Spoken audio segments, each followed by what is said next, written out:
supposing that I say to you, each one of you is really the great self, the Brahman. And you say, well, all you've said up till now makes me fairly sympathetic to this intellectually, but I don't really feel it.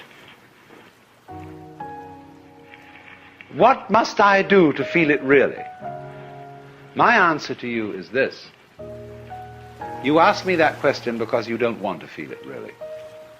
You're frightened of it. And therefore what you're going to do is you're going to get a method of practice so that you can put it off. So that I can say, well, I can be a long time on the way getting this thing. And then maybe I'll be worthy of it after I have suffered enough. See, because we are brought up in a social scheme whereby we have to deserve what we get. And the price that one pays for all good things is suffering. But all of that is precisely postponement, because one is afraid here and now to see it.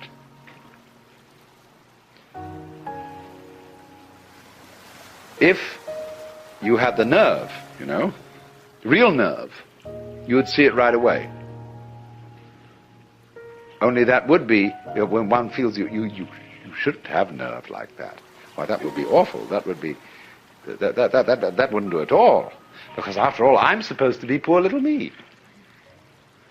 And I'm not really much of a muchness. And I'm playing the role of being poor little me. And therefore, in order to be something great, like a Buddha or a Jivan Mukta, one liberated in this life, I ought to suffer for it. So you can suffer for it. There are all kinds of ways invented for you to do this. And you can discipline yourself, and you can gain control of your mind, and you can do all sorts of extraordinary things. I mean, you can drink water in through your rectum and do the most fantastic things. But that's just like being able to run the 100 yards in 9 seconds, or push a peanut up Mount Tamalpais with your nose, or any other kind of accomplishment you want to engage in. There's absolutely nothing to do with the realization of the self. The realization of the self fundamentally depends on coming off it. The sort of, when we say to people who put on some kind of an act, we say, oh, come off it. And some people can come off it. They laugh and say, they suddenly realize, they were making fools of themselves, and they laugh at themselves and they come off it.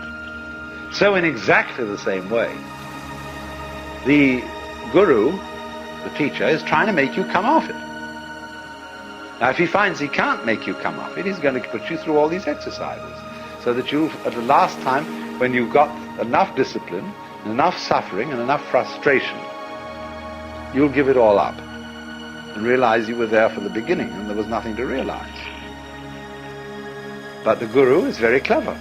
He says, all right, if this is the way you have to go, this is the way you have to go. You asked for it. You came to me, I didn't invite you, you see, the guru says. You came to me and said, I want to learn yoga. Well, he said, yoga is union. You're tattvamasi, you're that. Well, no, you say, I'm sorry, I don't understand that, because I only get it intellectually, I don't feel it. Oh, he says, you're one of those. So, see, I've got to satisfy you. The customer is always right. No? I've got to give you all this work to do, because you can't see directly that this is so. But he's looking at you in a funny way, you see. The guru is always saying to you, what are you doing? What's your game? Imagine, for example, a father confessor,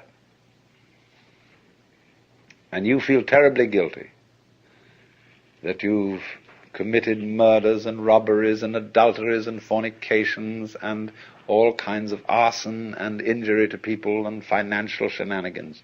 And you go to this man and say, I am a terrible sinner.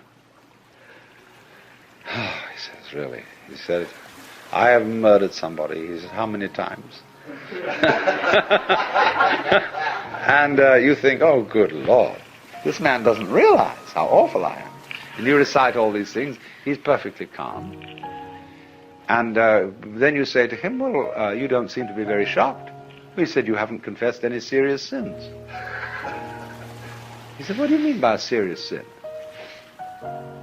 Well, he said, what do you think? Well, I don't know, I just feel wrong. I just feel there's something in the basis of me that tells me that I am not what I ought to be.